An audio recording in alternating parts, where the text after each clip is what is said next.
Hello friends, मेरा नाम है हेमेंद्र और आप देख रहे हैं हमारा YouTube channel my study night. तो आज इस वीडियो में हम पढ़ने वाले हैं क्लास 8 की भूगोल। क्या पढ़ने वाले हैं? क्लास 8 की भूगोल पढ़ने वाले हैं, है ना। और चैप्टर का नाम है संसाधन या रिसोर्सेज, है ना। चैप्टर का नाम है संसाधन या रिसोर्सेज और बुक का नाम आपकी का संसाधन एवं विकास। ठीक है। रिसोर्सेज एंड डेवलपमेंट क्या है? Resources and development. तो हम इसमें इस वीडियो में पढ़ने वाले हैं क्लास 8 की भूगोल, है ना। चैप्टर का नाम है संसाधन या रिसोर्सेज। चैप्टर फर्स्ट है हमारा, फर्स्ट चैप्टर है। तो देखिए, हम संसाधन, है ना, कुछ इसकी डेफिनेशन समझने से पहले हम समझते हैं कि ये किन किन शब्दों से मिलकर बना है। क्या ये जो संसाधन जो शब्द है ये किन किन शब्दों से मिलकर बना है ना, और इसका मतलब होता क्या है। हम सबसे पहले इस चीज को देखते हैं, इसकी डेफिनेशन देखेंगे हम बाद में, है ना। तो देखिए, ये जो रिसोर्सेज है यानी जो संसाधन है, इसको हम इंग्लिश में क्या बोलते हैं? रिसोर्स बोलते हैं। क्या बोलते हैं? रिसोर्स बोलते हैं, है ना। इसको हम इंग्लिश में क्या बोलते हैं? रिसोर्स बोलते हैं। ठीक है। या हम इसको ऐसे भी बोल सकते हैं कि रिसोर्स को हिंदी में हम संसाधन कहते हैं। ओके जी, है ना। तो ये दो शब्दों से मिलकर बना है, समधन साधन या समधन स्रोत। क्या होता है? समधन साधन या समधन स्रोत। ठीक है जी। अब संसाधन को इंग्लिश में, सम को हम इंग्लिश में बोलते हैं री, है ना, और साधन को बोलते हैं रिसोर्स। क्या बोलते हैं? रिसोर्स। या हम बोलते हैं स्रोत को हम इंग्लिश में क्या बोलते हैं? रिसोर्स बोलते हैं, है ना। अब री का हिंदी में अर्थ क्या होता है? पुनः होता है। क्या होता है? पुनः। या होता है बार बार, ऐसे ही बोल सकते हैं, या हम बोल सकते हैं पुनः, या वो होता है बार बार। ठीक है। रिसोर्स का मतलब क्या होता है? साधन या स्रोत। ठीक है। पुनः का मतलब होता है बार बार। साधन होते हैं, या हम इसको स्रोत भी बोल सकते हैं, है ना। अब इसकी हम डेफिनेशन देखते हैं। दोनों को हम जब कंबाइंड करेंगे, है ना, ऐड करेंगे दूसरे में, तो ये हो जाएगा संसाधन। क्या हो जाएगा? संसाधन।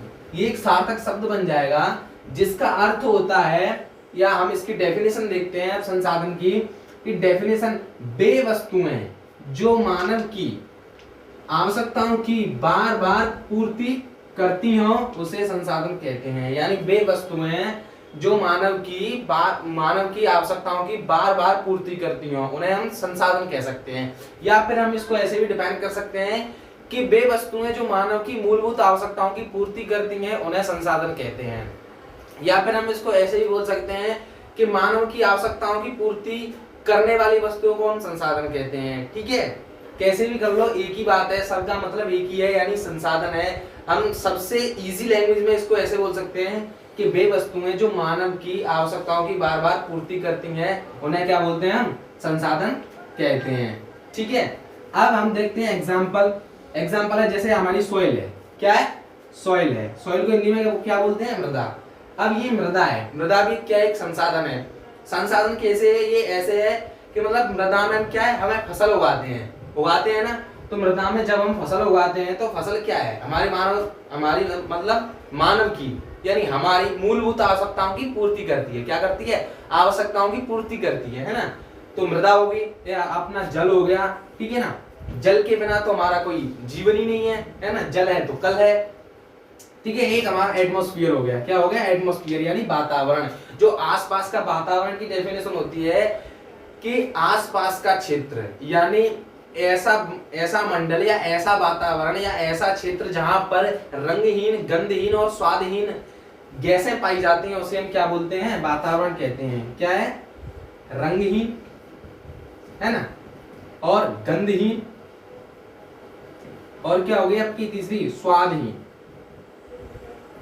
स्वादहीन जो गैसें पाई जाती हैं, ऐसा क्षेत्र जहां पर रंगहीन, गंधहीन, स्वादहीन गैसें पाई जाती हैं उसे क्या बोलते हैं? वातावरण कहते हैं, है ना। तो वातावरण भी क्या है? एक संसाधन है हमारे लिए। ठीक है। अब आते हैं टाइप्स ऑफ रिसोर्सेज, यानी हम बोल सकते हैं कि संसाधनों के प्रकार। संसाधन कितने प्रकार के होते हैं? तो अकॉर्डिंग टू योर सिलेबस, यानी किताब के आधार पर संसाधन मुख्य 3 प्रकार के होते हैं। यानी जो 8th क्लास का जो सिलेबस है उसमें संसाधन आपके 3 प्रकार के दिए हुए हैं, है ना। कौन कौन से? एक तो हो गए आपके प्राकृतिक संसाधन, कौन कौन से? नेचुरल, है ना। दूसरे हो गए कृत्रिम संसाधन या मानव निर्मित संसाधन, या हम इसको आर्टिफिशियल संसाधन भी बोल सकते हैं, है ना, या बोल सकते हैं हम इनको आर्टिफिशियल संसाधन। एंड थर्ड होता है आपका मानव संसाधन। क्या होता है? मानव संसाधन, ह्यूमन रिसोर्स। ठीक है जी। तो फ्रेंड्स समझते हैं हम प्राकृतिक संसाधन, यानी सबसे पहले हम समझते हैं प्राकृतिक संसाधन। तीनों संसाधनों को हम एक एक करके डिफाइन करेंगे, है ना, और उनके बारे में डीपली जानेंगे। ठीक है। तो फर्स्ट है हमारा प्राकृतिक संसाधन यानी नेचुरल रिसोर्स। वे संसाधन जो प्रकृति से प्राप्त होते हैं, या जो प्रकृति से प्राप्त होते हैं, या यानी ऐसे कह सकते हैं वे संसाधन जो प्रकृति से हमें प्राप्त होते हैं, है ना, उन्हें क्या कहते हैं? हम प्राकृतिक संसाधन कहते हैं। एग्जाम्पल है हमारा एक मृदा, वाटर है यानी जल है। जल भी क्या है? प्राकृतिक संसाधन है हमारा। वायु है, एयर है, विंड है ना। विंड क्या है? प्राकृतिक संसाधन है। पेड़ पौधे हैं, पेड़ पौधे क्या है? ये भी प्राकृतिक संसाधन में ही आते हैं। क्लियर? अब देखते हैं ये प्राकृतिक संसाधनों के प्रकार कितने होते हैं। ये संसाधन दो प्रकार के होते हैं। कौन से संसाधन? ये यानी प्राकृतिक संसाधन। प्राकृतिक संसाधन मुख्य रूप से दो प्रकार के होते हैं, नवीकरणीय संसाधन और अनवीकरणीय संसाधन, यानी renewable resources and non renewable resources, है ना। इन्हें नवीकरणीय संसाधनों को हम असीमित संसाधन भी बोल सकते हैं। क्या बोल सकते हैं? असीमित संसाधन।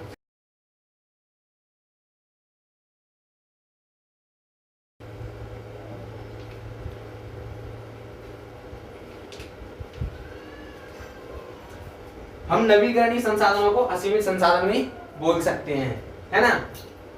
अब देखते हैं कि डेफिनेशन क्या है कि वे संसाधन, क्या?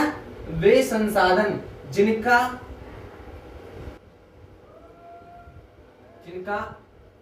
पुनः नवीनीकरण किया जा सकता है,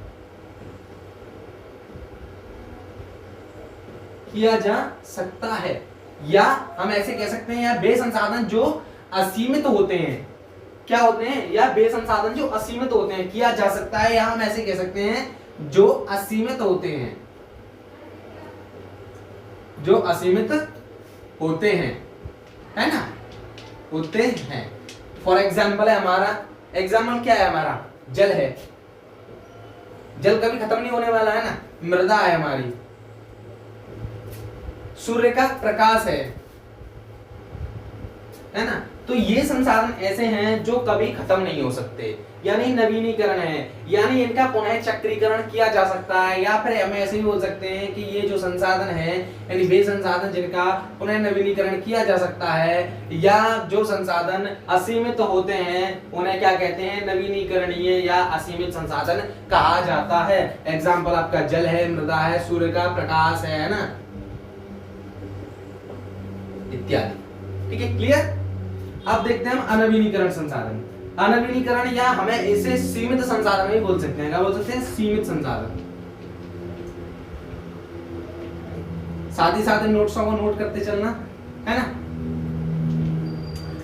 सीमित संसाधन, अब इसकी डेफिनेशन देखते हैं हम कि वे संसाधन जिनका पुनः नवीनीकरण नहीं किया जा सकता, या वे संसाधन जो सीमित होते हैं, जो सीमित होते हैं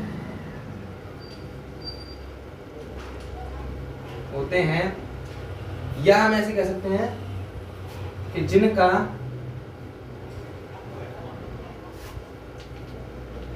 पुनः नवीनीकरण नहीं हो सकता,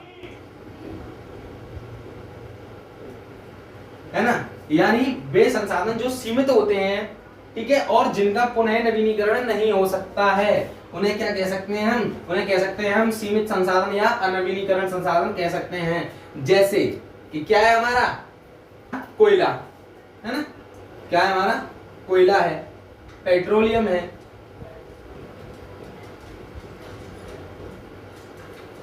तो कोयला और पेट्रोलियम क्या हो गए हमारे? अनवीनीकरण संसाधन हो गए, यानी सीमित संसाधन हो गए। कोयला और पेट्रोलियम क्या है? हमारे सीमित संसाधन है, ये सीमित ही है, इनका पुनः चक्रीकरण नहीं किया जा सकता है। ठीक है, क्लियर? अब आता है हमारा सेकंड है, फर्स्ट हो गया हमारा प्राकृतिक यानी नेचुरल रिसोर्सेज, सेकंड आता है हमारा मानव निर्मित या कृत्रिम संसाधन यानी आर्टिफिशियल रिसोर्सेज, है ना। अब इनको समझते हैं कि वे संसाधन जो मानव द्वारा बनाए जाते हैं, यानी वे संसाधन जिनको मानव बनाता है या मानव द्वारा बनाए गए संसाधनों को हम मानव निर्मित संसाधन कह सकते हैं। जैसे फॉर एग्जांपल हमारा घर है, सड़क है, पुल है। घर क्या है, हमारा एक संसाधन है जो कि क्या है, एक आर्टिफिशियल है, क्या है, मानव निर्मित संसाधन है। सड़क क्या है, ये भी आर्टिफिशियल है ना, मानव निर्मित संसाधन है। पुल क्या है, ये भी आर्टिफिशियल है, ये भी मानव निर्मित संसाधन है ना।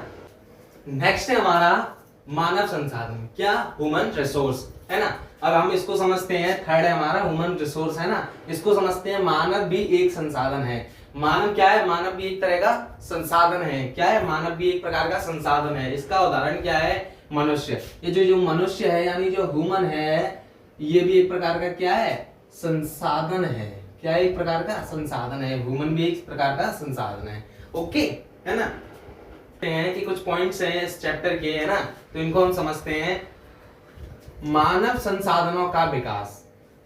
अब ये जो हेडिंग है मानव संसाधनों का विकास, इसे हम कैसे डिफाइन कर सकते हैं, इसे कर सकते हैं कि मानव संसाधनों के निर्माण में लोगों के कौशल में सुधार करना मानव संसाधन विकास कहलाता है।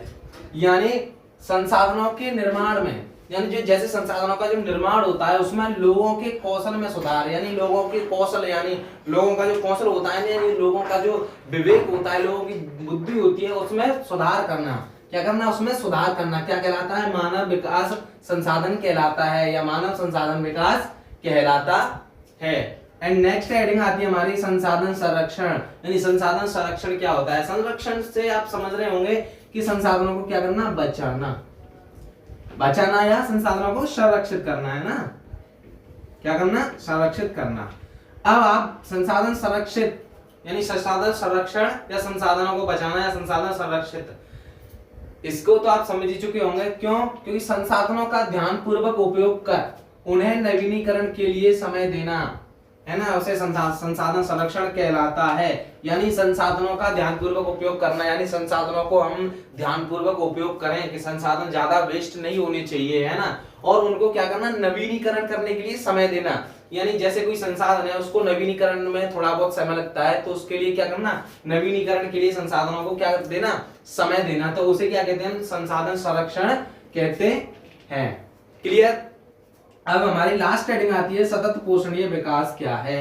सतत पोषणीय विकास क्या है कि संसाधनों को इस प्रकार प्रयोग किया जाए जिससे उनको भविष्य की पीढ़ी के लिए बचाया जा सके, उन्हें सतत पोषणीय विकास कहलाता है।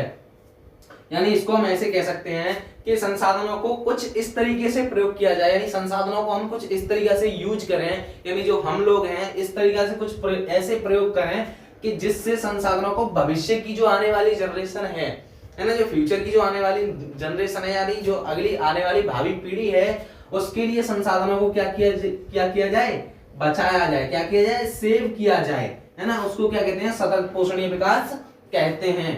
तो यहाँ तक आपको कोई दिक्कत नहीं है ना, तो आपका यहाँ पे चैप्टर खत्म होता है। अगर पूरे चैप्टर में आपको कहीं भी कोई पॉइंट में दिक्कत हो तो कमेंट कर देना, है ना। अगर वीडियो अच्छी लगी हो तो लाइक कर देना, चैनल को सब्सक्राइब कर देना और वीडियो को ज्यादा से ज्यादा शेयर करना। ओके, बाय, मिलते हैं नेक्स्ट वीडियो में।